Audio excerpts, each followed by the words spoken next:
제가 정말 오늘 설교를 할 것인지 굉장히 고민을 많이 했습니다. 왜냐하면 오늘 설교는 제가 본 천흥교의 모습이 고스란히 다 들어있기 때문인데 최대한 미화해서 하려고 합니다.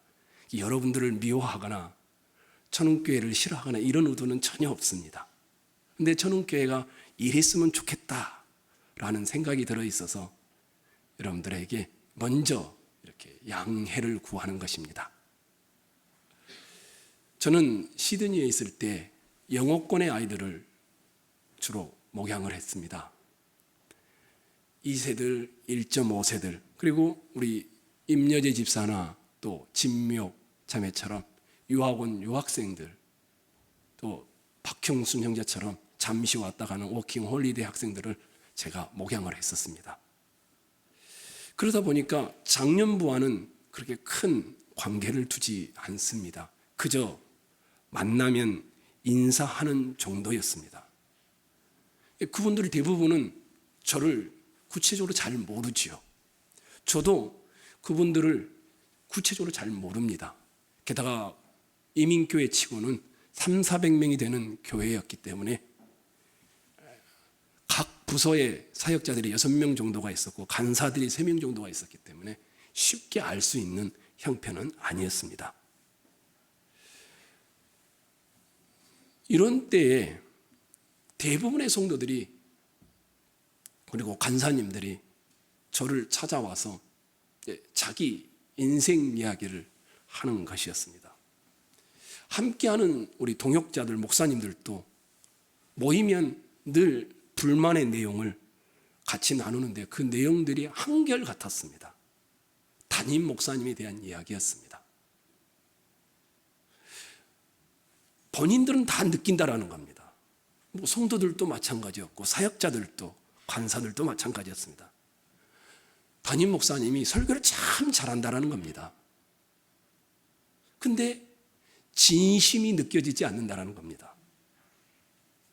자신들을 신방하고 대할 때에 사무적이고 기계적이고 목회가 커지기를 바라는 그런 동기를 가지고 있다는 것이 그분을 대하는 분들이 다 느낀다라는 겁니다. 그래서 그분들은 저에게 어떻게 하면 좋겠냐고 진심이 안 느껴지고 신뢰가 안 가는데 이런 상담을 해왔습니다. 그리고는 참다 안 되면 대부분의 그 지체들은 심지어 사역자들도 교회를 떠나게 되었습니다. 담임 목사님의 능력이 부족해서가 아니었습니다. 담임 목사님의 목양에서 진심을 느끼지 못했기 때문이었습니다. 말씀은 참 잘하는데 신뢰가 안 가는 것이었습니다. 그 고민들을 듣고 있을 때마다 저는 제 자신을 또 돌아보게 되어집니다. 복음은 내 옛날의 삶을 그대로 살도록 내버려 두지 않습니다. 복음은 나라는 사람의 생각과 정체성을 바꾸기 시작합니다. 삶의 방향을 틀어놓습니다. 늘 나와 내 가족밖에 몰랐던 삶에서 하나님과 이웃을 향한 삶으로 바꿔놓는 것이 복음입니다. 목사가 목양을 한다는 것은 자연스러운 것 아니겠습니까? 그런데 그 목양이 진심이 느껴지지 않는다는 것은 마음에서 나오는 것이 아니라고 생각된다는 것은 목양이 기술일지는 모르지만 복음으로 인한 흔적들이 없다라는 것 아니겠습니까? 아마 굉장히 불행할 것입니다. 복음은 어느 곳에 있어도 어떤 상황 언제든지 어디에 있어도 하나님과 사람들의 앞에서 복음이 흘러나올 수밖에 없습니다. 그런데 옛날 모습 그대로라면 말씀은 참 잘하는데 신뢰가 안 간다라면 여러분들은 어떻게 했습니까? 복음은 내 생활과 떨어질 수가 없습니다. 아주 자연스러운 것입니다. 밥 먹을 때도 복음의 냄새가 납니다. 말할 때도 마찬가지일 것입니다. 내가 하나님의 복음으로 물들어 있으면 만나는 사람들에게 그 복음을 흘려보낼 수밖에 없습니다. 자기는 하고 싶지 않아도. 복음을 가졌으면 자기 생각을 떨쳐버리기 시작합니다. 하나님 중심과 이웃 중심이 되기 시작하는 것입니다. 그래서 복음은 교회 안이 아닌 내 삶의 모든 방향에서 나오는 것입니다. 여러분이 여러분의 자녀들에게 가서 한번 물어보십시오. 야, 나 장로, 나 목사, 나 권사 이것 말고 나 진짜 그리스도인인 것 같니? 한번 물어보십시오. 케빈 드 영이라는 사람이 미친 듯이 바쁜 이런 책이 있습니다. 이분이 이렇게 표현했습니다. 이 책에서 바쁘게 살아가는 삶에 두 가지를 잃어버린다고 합니다. 하나는 감사와 또 다른 하나는 기쁨이라고 합니다. 감사와 기쁨이 사라지면 어떤 일이 벌어지냐면 열심히 바쁘게 사는데 자기만을 위해서 산답니다. 그리고 늘 생각하는 것이 자기중심적이랍니다. 그런데 이 케빈 드 영이 이렇게 말합니다. 복음으로 살면 감사와 기쁨이 있고 자기를 위해 살지 않고 타인을 위해 살게 되어진다. 언제 어디든지 누구를 만나든지 복음은 늘 자연스러운 것입니다. 여기 계신 여러분과 저는 어떨까요? 아마 최소한 교회 경력이 수십 년은 된 분들이 다 여기 앉아 계실 겁니다. 복음은 말이 아닌 삶이라면 여러분의 삶은 복음인가요? 여러분의 생각과 사상과 여러분의 언어들은 옛사람의 모습을 그대로 드러내는 것이 아닌 복음의 모습을 드러내는가요? 조금 더 이 천운교회는 어떤가요?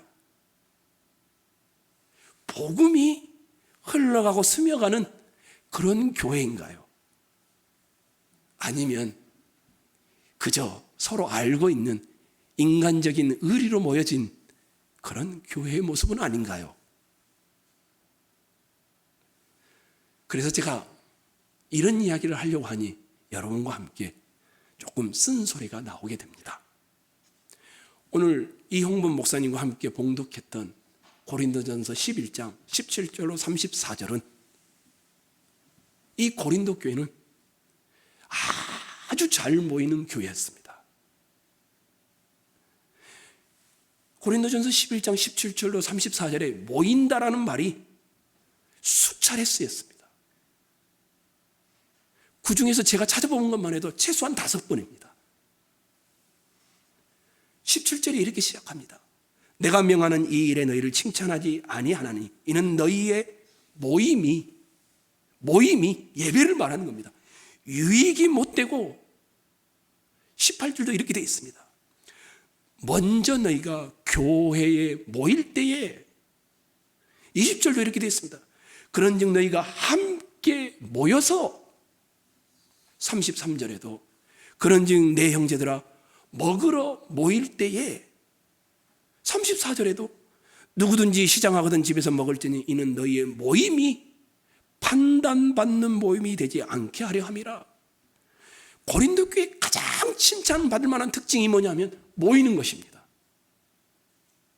고린도 교회는 모이기를 참 잘했습니다.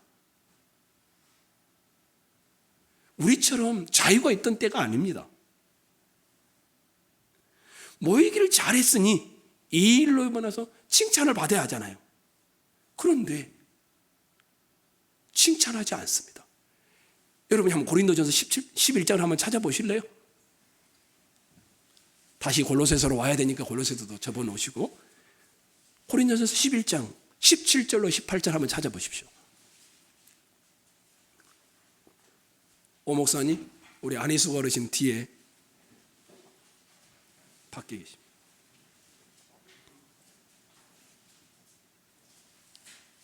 17절 18절 읽겠습니다. 고린도전서 11장 17절 18절 찾으셨죠? 읽겠습니다. 시작.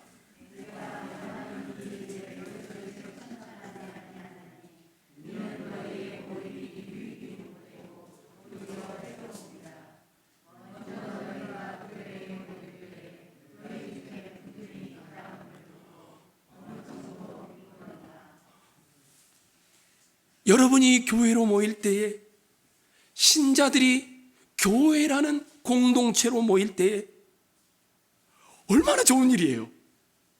이거 칭찬해야 될 일 아니에요. 그런데 칭찬하지 않는다, 그렇게 말을 합니다. 오히려 꾸중을 합니다.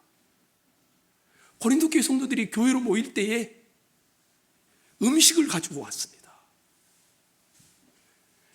고린도 교회 성도들이 교회로 모일 때에 혼자 온 것이 아니라 옆에 있는 김씨, 옆에 있는 이씨, 친구들을 전도해 놓았습니다.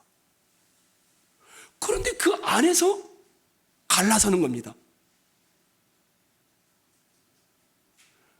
주님의 몸을 떼기 위하여 복음이지 않습니까? 주의 죽으심을 생각하면서, 주님의 다시 오심을 생각하면서 성만찬을 위해 몰렸는데 그 안에 갈라섬이 있는 겁니다. 가장 복음을 위해 모였는데 갈라서고 분쟁이 있음으로 인해서 칭찬받지 못하고 꾸중을 받습니다. 이 분쟁의, 이 교회의 모임의 문제의 핵심은 이것이었습니다. 부자와 가난한 자 사이들의, 있는 자와 없는 자 사이의 분쟁이었습니다. 22절 여러분이 눈으로 한번 봐보십시오. 너희가 먹고 마실 집이 없느냐? 너희가 하나님의 교회를 업신여기고 빈궁한 자들을 부끄럽게 하느냐? 이렇게 되어 있습니다. 있는 자와 없는 자의 차별 때문이었습니다. 26절 한번 봐보십시오. 여러분이 한번 읽을까요? 26절 읽겠습니다. 시작.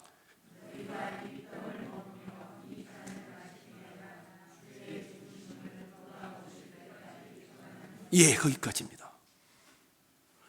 모이는 이유가 뭐냐면 주의 죽으심을 생각하고 주님의 다시 오심을 기대하며 전도하고 이러기 위해 모인 것이었습니다. 성만찬이었습니다. 원래 교회는 그렇게 되지 않습니까? 주의 죽으심을 생각하고 너무 감사하고 주의 다시 오심을 소망하고 주님의 다시 오심을 기다리면서 모여서 복음을 나누고, 이게 교회 아니겠습니까? 이게 진짜 교회 아닙니까? 주의 죽으심과 주의 다시 오심을 기다리는 공동체, 복음으로 결속된 공동체가 성만찬, 복음인 성만찬 때문에 모인 것이었습니다. 그런데 사도 바울이 칭찬하지 않습니다. 교회는 뭡니까? 예수님의 죽으심으로, 예수 그리스도로 말미암아 생겨난 새로운 집단입니다. 예수님의 십자가의 죽으심으로 새롭게 된 피조물입니다. 이것이 여러분과 저인 신자인 교회입니다. 모일 때 우리 이유가 뭡니까? 복음입니다. 왜 뭡니까? 목적이 뭡니까? 복음 때문입니다. 고린도 교회는 잘 모이는 이 열심을 가지고 있었는데 있는 자와 없는 자 사이의 분쟁 때문에 너희 세상과 똑같다, 꾸중을 하는 것이었습니다. 모일 때에 복음의 성만찬이 있고 예배가 있고 말씀 선포가 있는데, 말은 있는데 복음의 삶이 없다라는 것 때문에 바울이 칭찬을 하지 않고 책망을 하는 겁니다. 제가 깜짝 놀랐습니다. 교회의 교회됨표가 모이는 열심, 나 천은교회 굉장히 자랑할 때마다 천은교회는요 오후 찬양 예배도 참 많이 나옵니다. 늘 그렇게 자랑을 했거든요. 모이는 열심히 있는 교회를 칭찬하지 않습니다. 무엇 때문에 모이는지, 어떻게 모이는지 이것을 보아야 한다는 겁니다. 천은교회는 모이는 열심히 있는 교회입니다. 모이는 것이 있어서 참 좋습니다. 칭찬받을 만하다고 생각합니다. 이 코로나 와중에도 이 8시에 드린다고 해도 우리는 나오지 않습니까? 그런데 염려가 되는 겁니다. 왜 모일까? 모여서 우리는 뭘 나눌까? 천은교회의 정체성은 뭘까? 열심히 있는 모임, 기도를 하되 뜨겁게 하는 모임, 감격스러운 찬양을 하는 모임, 분명히 있어야 되고 필요한 것들입니다. 하지만 모일 때에, 기도할 때에, 찬양할 때에 과연 우리 속에 복음의 결과물이 흘러가고 있을까? 이런 생각이. 그러다 보니까 반대의 생각이 떠올랐습니다. 그러면 천은교회가 복음의 결과물이 드러나지 않는다면 그 원인은 뭘까? 이런 생각이 떠올랐습니다.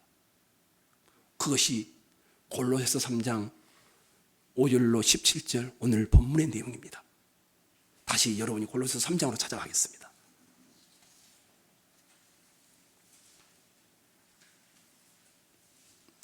찾으셨죠? 5절로 8절을 여러분이 한번 읽겠습니다. 시작. 그러므로 땅에 있는 지체를 죽이라. 곧 음란과 부정과 사욕과 악한 정욕과 탐심이니 탐심은 우상 숭배니라. 이것들로 말미암아 하나님의 진노가 임하니라. 너희도 전에 그 가운데 살 때에는 그 가운데서 행하였으나 이제는 너희가 이 모든 것을 벗어버리라. 곧 분함과 노여움과 악의와 비방과 너희 입에 부끄러운 말이라. 5절로 7, 8절은 주님을 만나기 전, 교회를 이루기 전에 고린도 교회 성도들의 모습을 설명해 놓은 겁니다. 가장 큰 특징이 욕심 부리며 살았다는 겁니다. 욕심 부리면서 탐심, 자기만을 위해 살았다는 겁니다. 그런데 이들이 교회로 오기 시작했습니다. 9절부터 11절 한번 보십시오. 제가 읽겠습니다. 여러분 눈으로 보십시오. 앞에다 보여주셔도 좋겠고요. 너희가 서로 거짓말을 하지 말라. 옛사람과 그 행위를 벗어버리고 새 사람을 입었으니 이는 자기를 창조하신 이의 형상을 따라 지식에까지 새롭게 하심을 입은 자니라. 거기에는 헬라이나 유대인이나 할레파나 모할레파나 야만인이나 수구드야인이나 종이나 자유인이 차별이 있을 수 없나니 오직 그리스도는 만유시요 만유 안에 계시니라. 새 사람을 입은 놈이 어떤 일이 벌어지냐면 부자나 가난한 자나 인종이나 문화나 세상의 지위나 학문이나 어떤 곳으로도 이 새로운 공동체는 차별하거나 나뉠 수 없다는 겁니다. 구별이 없다는 겁니다. 야, 나는 그래도 특별해. 계급이 교회 안에 있을 수 없다는 겁니다. 주의 죽으심으로 생겨난 새로운 존재, 공동체, 이것이 교회라는 겁니다. 세상의 질서와 세상의 원리와 세상의 방향과 세상의 목표와 전혀 다른, 전에는 욕심, 자기중심이었는데 이제는 완전히 달라진 새로운 존재들이라는 겁니다. 그것이 교회의 정체성입니다. 그리스도의 죽으심으로 말미암아 존재하는 자들, 그리스도의 다시 오심을 기다리는 자들, 이 세상 것으로는 만족이 안 되어 살 수 없기에 이 세상과는 다르게 구별된 자들, 이런 자들이라는 겁니다. 어려운 말 쓰잖아요. 의롭다, 거룩하다, 생명이다, 진리다. 다 이 말인 것입니다. 이런 정체성 때문에 모였다. 너희는 이런 새로운 공동체. 그러면서 이렇게 말합니다. 12절, 14절. 여러분이 한번 읽을까요? 읽겠습니다. 12절, 14. 시작. 그러므로 너희는 하나님이 택하신 거룩하고 사랑받는 자처럼 긍휼과 자비와 겸손과 온유와 오래 참음을 옷 입고 누가 누구에게 불만이 있거든 서로 용납하여 피차 용서하되 주께서 너희를 용서하신 것 같이 너희도 그리하고 이 모든 것 위에 사랑을 더하라. 이는 온전하게 매는 뜻이라. 복음의 결과물이 공동체 안에 드러나라는 겁니다. 교회는 뭡니까? 교회네. 이것의 가장 큰 특징은 용서 못할 사람을 용서하는 거랍니다. 용서 못하고 상종 못할 사람이 만나는 곳이랍니다. 너무너무 큰 잘못을 저지른 자를 용서하는 것이 교회랍니다. 여러분이 보십니다. 누가 누구에게 불만이 있거든 서로 용납하여 피차 용서하되 주께서 너희를 용서하신 것 같이 너희도 그리하고 이 모든 것 이외에 사랑을 더하라. 이게 교회랍니다. 그 교회가 복음이 흘러가고 있는 걸 보면 그 교회가 용서가 넘쳐나고 있는가, 거기다가 사랑이 더해지고 있는가, 이걸 보면 안다라는 겁니다. 만일 이것이 이루어지지 않고 있고 설교도 잘하고 성도들이 지식도 높고 고상하고 가장 종교적인 모습의 집단으로 남을 수밖에 없다는 것을 말하는 것입니다.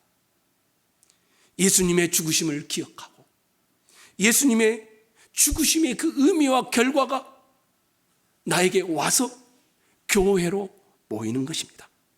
그런데 그것이 없다면 우스꽝스러운 집단이 되고 마는 것 아니겠습니까? 복음 때문에 모이는 교회, 주님의 죽으심 때문에 모이는 교회, 복음을 위하여 모이는 교회, 복음으로 인하여 모이는 교회. 그게 어떻게 되냐면 긍휼, 자비, 겸손, 온유, 오래 참음. 심지어 누구에게 불만이 있어도 용서하고 그 위에 용서할 뿐만 아니라 사랑을 덧입혀버리는, 이게 교회랍니다. 이게 새로운 교회의 정체성이랍니다. 존 칼빈이라는 분이 이런 말을 했습니다.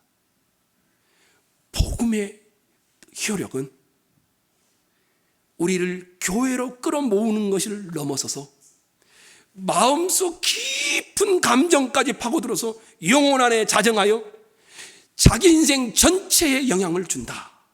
이런 말을 했습니다. D.A. 카슨이라는 분이 이런 말을 했습니다. 복음은 단순히 예수님이 선포될 때 영접하는 것뿐만 아니라 자기의 모든 삶의 부분에 변화가 일기 시작한다. 레슬리 뉴비긴이라는 분은 이런 말을 했습니다. 기독교의 이야기는 단지 옆에 두고 바라보는 렌즈가 아니라 실제로 눈에 쓰고 들여다보는 렌즈이다. 복음이 들어오면 사람이 달리 보이기 시작한다는 겁니다. 팀 켈러는 이렇게 했습니다. 복음은 우리를 더 높은 곳으로 올려 끌어가는 것이 아니라 복음은 밑에 자리로 내려가게 만드는 것이다. 우리 교회가 이런 교회가 되길 소망합니다. 왜 안 될까요? 제가 지금까지 지켜본 바로 왜 안 될까요? 저는 골로새 교회와 똑같다고 생각합니다. 욕심입니다. 오늘날 우리가 살고 있는 이 시대와 이 사회에서 여러분 자신과 우리 교회를 한번 바라봐 보십시오. 죄송하지만, 정말 죄송하지만 저는 교회 성도들의 대부분은 성경의 가르침에 감동을 받을지 모르지만 진짜 순종하고 따르려는 마음은 별로 없습니다. 여러분들의 어떤 사건이나 신앙까지도 대부분 다 자기와 자기 가족의 욕심을 채우는데, 자기의 이익을 얻는데 집중하고 있습니다. 그렇지 않다고요? 잘 모르겠다고요? 반대로 한번 생각해 보십시오. 거룩하고 사랑받는 자처럼 긍휼과 자비와 겸손과 온유와 오래 참음을 옷 입고 누가 누구에게 불만이 있거든 서로 용납하여 피차 용서하라. 이런 일을 위해서 혹시 금식하고 계시나요? 이런 일을 위해서 작정하면서 기도하시나요? 이런 일을 위해서 철야를 하시나요? 아니지. 우리는 내게 현실에 닥친 문제, 내 자식이 이번에 입사시험을 봅니다. 이것을 위해서 40일 금식 기도는 할 수 있죠. 대학 시험을 봅니다. 우리의 마음에 소원이 있는 곳에 내가 좋아하는 모임이라면 기꺼이 가기는 하지요. 다 우리가 열심히는 있는데 우리의 욕심을 채우는 쪽으로 가 있지 않습니까? 신자, 천흥교회가 가져야 할 정체성보다는 자기 실현과 이기적인 욕심을 채우는데, 제가 보기에 천흥교회가, 우리 교회 지체들이 그런 모습을 하고 있습니다. 우리뿐만 아닙니다. 저는 이번에도 수능하기 전에 이 코로나 상황에도 교회들이 어떻게 하고 있는가 쭉 보았습니다. 갈멜산 전투 40일 대작전, 큰 교회들이 하고 있는 겁니다. 홍해 도하 대작전, 다니엘 기도회, 어머니 기도회, 특별 새벽 40일 기도회, 이 모든 것이 다 큰 교회들이 하고 있는 겁니다. 오늘 수능 날짜에 맞춰서 40일을 하는 겁니다. 뭐 때문일까요? 욕심을 채우기 위한 성경을 갖다 놓은 모습들입니다. 자기의 욕심이 열심이라는 신앙으로 다 덮어버리는 겁니다. 사랑하는 성도 여러분 마음을 아프게 해서 죄송합니다. 우리는 천흥교회로 모여서 뭘 해야 합니까? 아주 명확합니다. 세상과는 다른 방식으로 살아가는 것을 보이는 겁니다. 그건 뭡니까? 여러분과 저는 신령과 거룩고 거룩함으로 새로 태어난 사람들입니다. 너희가 서로 거짓말을 하지 말라. 옛사람과 그 행위를 벗어버리고 새 사람을 입었으니 이는 자기를 창조하신 이의 형상을 따라 지식에까지 새롭게 하심을 입은 자니라. 11절에 뭐라고 합니까? 어떤 인종도 복음 안에는 차별을 두어서는 안 된다고 합니다. 우리가 교회로 모이면 새로운 질서를 만들어야 합니다. 새로운 방향을 보여야 합니다. 새로운 모임이라는 것을 보여줘야 합니다. 그건 뭡니까?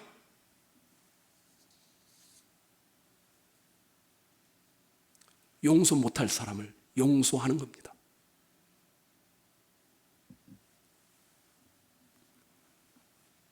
어떻게 할까요, 그러면? 여기까지 왔죠. 어떻게 가능할까요? 골로새서 3장 15절을 한번 보십시오. 읽겠습니다. 3장 15절 시작.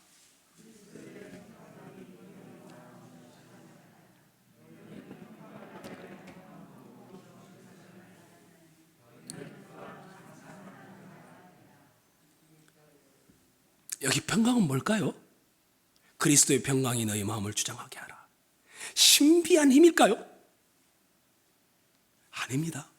아니면 남편이나 아내나 자식이 건강하고 속 안 썩이고 그저 남부럽지 않게 살고 11조 잘 내면서 돈 벌 만큼 벌면서, 아니 남에게 피해를 안 끼칠 만큼 벌면서 살아가는 것이 평강일까요? 제가 그런 이야기를 하는 이유는 천흥교회 성도들이 대부분 다 그렇게 생각한다는 겁니다. 여기서 말하는 평강은 그런 게 아닙니다. 제가 정확하게 예를 들어 보겠습니다. 주님이 내가 이제 잡혀 죽어야 된다, 이렇게 말을 했습니다. 지난주에 설교했던 대로입니다. 그랬더니 베드로가 어떻게 합니까? 주여, 이 일이 결단코 주께 미치지 못합니다. 그랬더니 주님이 뭐라고 합니까? 사단아, 내 뒤로 물러가라. 너는 나를 넘어지게 하는 자로다. 그리스도의 평강이란 말은 이것입니다. 하나님의 일을 위하여서는 십자가의 길을 가는 것이 그리스도의 평강입니다. 이 잔을 내가 마셔야 된다. 이 십자가를 내가 져야 된다. 이것이 아버지의 기쁘신 뜻이고 사람의 일이 아닌 하나님의 일이다. 이게 바로 평강인 겁니다. 자기 삶의 자리에서 단지 평안한 것이 평강이 아니라 가야 할 십자가의 길, 걸어야 할 아버지의 뜻의 길을 기꺼이 가는 것, 그리스도의 평강이 너희 마음을 주장하게 하게 하라. 그러면 용서가 되는 겁니다. 그러면 사랑이 더해지는 겁니다. 십자가의 길을 가면. 그럼 우리는 뭘 해야 합니까? 너무나도 당연해졌습니다. 보라, 세상 죄를 지고 가는 하나님의 뭐라고 합니까? 어린 양을 보라. 세례 요한이 주님을 그렇게 말했습니다. 우리 주님은 뭡니까? 사자로 오시지 않았습니다. 우리 주님은 독수리로 오시지도 않았습니다. 우리 주님은요, 어린 양, 희생 제물로 오셨습니다. 그래서 주님께서 자기를 따르는 자들에게 아무든지 나를 따라오려거든 자기를 부인하고 자기 십자가를 지고 나를 쫓을지니라. 그리스도의 평강은 내 뜻과 아닌 아버지의 뜻이라면 십자가 길을 주님을 따라 가는 것이 그리스도의 평강입니다.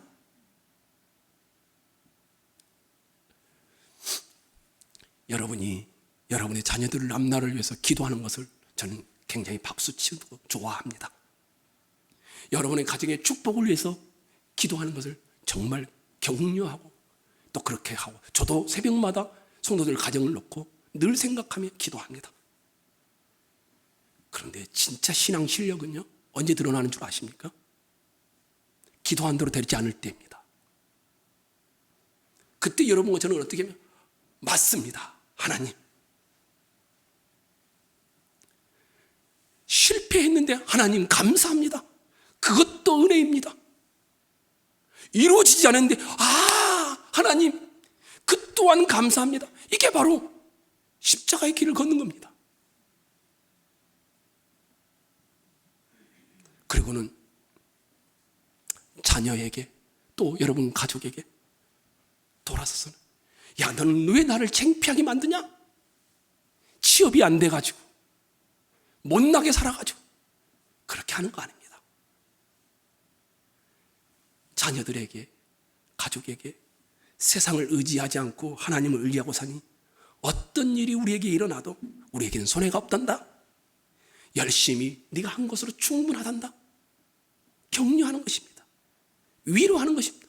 이게 복음의 결과물 아니겠습니까? 사랑하는 성도 여러분, 그리스도의 평강이 너희 마음을 주장하게 하라.